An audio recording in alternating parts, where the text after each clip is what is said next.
Je sais qu'il y a des moments comme ça où tu vas être là dans ton lit toute la journée à te lamenter, peut-être sur toi-même, à dire oh mon Dieu, mais la vie elle est si injuste avec moi. Mais qu'on le veuille ou pas, tu as besoin de savoir que personne, malheureusement, n'en a rien à faire. Personne ne viendra te sauver.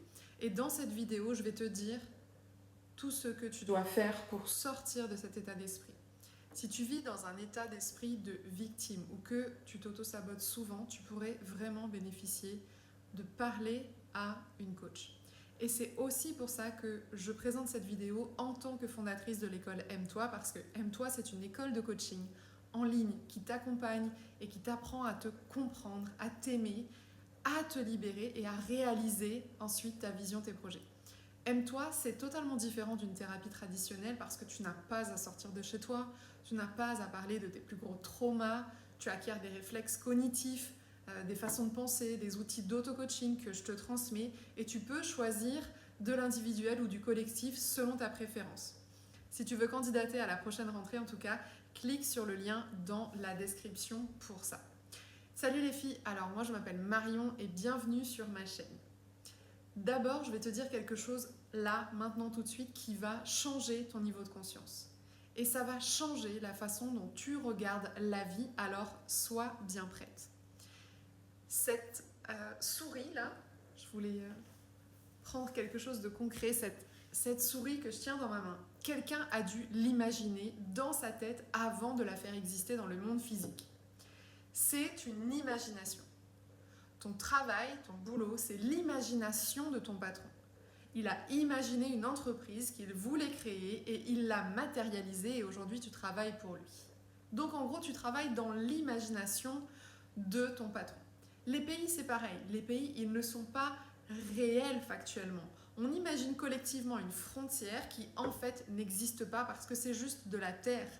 Ce n'est que de la terre mais nous, êtres humains, on imagine que ces pays sont séparés via des frontières que l'on a nous-mêmes décidé de définir. Donc en fait, tout ce que l'on vit dans la vie, ce n'est que de l'imagination. Ça veut dire qu'on vit quelque part un peu comme dans un rêve. Appelle ça comme tu veux, la matrice, le jeu, peu importe. Maintenant, regarde. Les gens dans ta vie. Par exemple, mes frères. Qui sont mes frères ? La seule version que moi je connais de mes frères, c'est la perception que j'ai d'eux. C'est le personnage que j'ai créé dans ma réalité, dans ma tête, de qui ils sont eux. Mais si je demande à ma mère, c'est qui mes frères ? Elle me donnera une réponse complètement différente parce que dans la réalité de ma mère, eh bien, elle a créé une version différente de qui sont mes frères. C'est pareil quand tu rencontres un ami. Tu te dis, je vais l'avoir à mes côtés à vie. Et puis peut-être qu'un jour, il te décevra par ses actions. Peut-être que tu auras l'impression d'avoir le cœur brisé, mais non, en réalité, tu n'auras pas le cœur brisé. Tu auras juste l'ego brisé parce que ton ego avait imaginé quelque chose, un futur avec cette personne, mais que ce n'était pas la seule réalité possible. Tu ne peux jamais savoir qu'est-ce qu'il en sera. Même toi, tu ne sais pas comment est-ce que tu vas agir dans le futur. On imagine tout ce qu'on fait, on imagine notre futur, on ressasse le passé qui lui-même n'existe plus. Le futur n'existe pas encore, le passé n'existe plus. La seule chose finalement que l'on a, la seule chose que tu as, c'est ce moment présent. Alors qu'est-ce qu'on peut faire de ça ? Qu'est-ce que tu peux faire de ça ? Eh bien, tu peux réaliser que tu es le créateur de ta vie. On peut créer ce rêve, cette imagination, comme on veut qu'elle soit. Là tout de suite, à l'instant où je te parle, si tu décides de ne plus jamais regarder mes vidéos, je n'existerai plus dans ton imagination. De la même manière, si tu choisis de quitter ton job, un ami, un pays, ces choses n'existeront plus dans ton imagination, mais aussi dans la réalité que tu t'es imaginée. Et tu créeras une nouvelle réalité, un nouveau rêve avec de nouveaux lieux, de nouveaux décors et personnages. Alors, les questions à te poser, c'est à quoi ressemble mon rêve ? Qui j'autorise à entrer dans mon imagination ? Comment est-ce que je me comporte ? Qui est-ce que je suis ? Quel est mon personnage ? Si toi, tu ne prends pas la responsabilité de créer ta vie, tu risques d'être et de rester une victime. Et être une victime, c'est pas agréable, c'est clair, mais c'est confortable. C'est la chose peut-être la plus confortable qui soit parce que tu n'as rien à faire. Ta vie, c'est comme un cercle.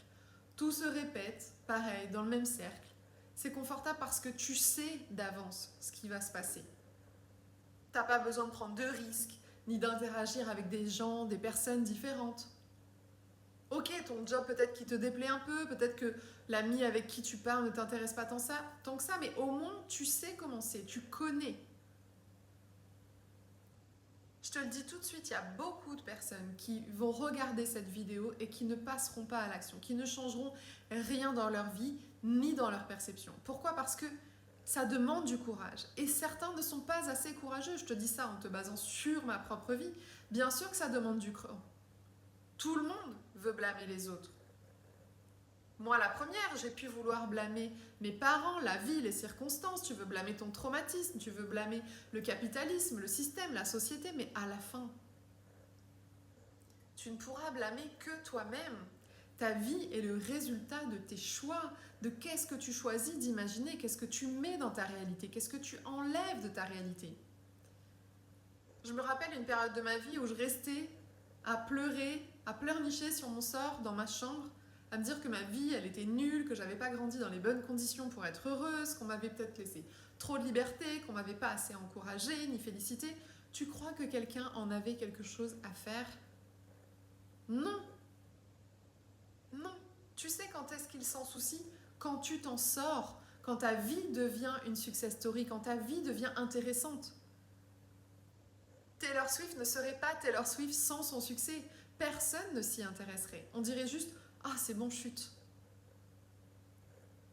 Tout le monde a un passé, des problèmes, des challenges. Mais maintenant, Taylor Swift, elle est une inspiration. Pourquoi ? Parce qu'elle a créé sa vie.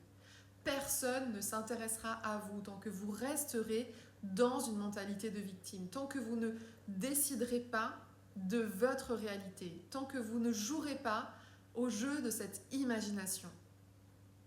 Et même si quelqu'un vous écoute